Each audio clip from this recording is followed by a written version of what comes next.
For the repair of the PCB by SAMKUN Century, the following procedures were necessary. Replacement of various electronic components and general cleanup of the unit. For testing, we use a 24 V DC power supply.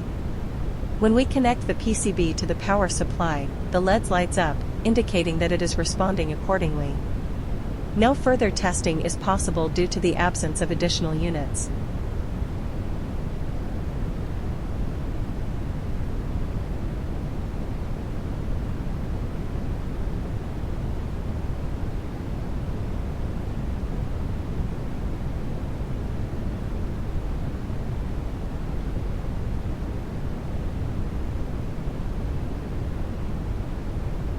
The same process is repeated and for the other PCB.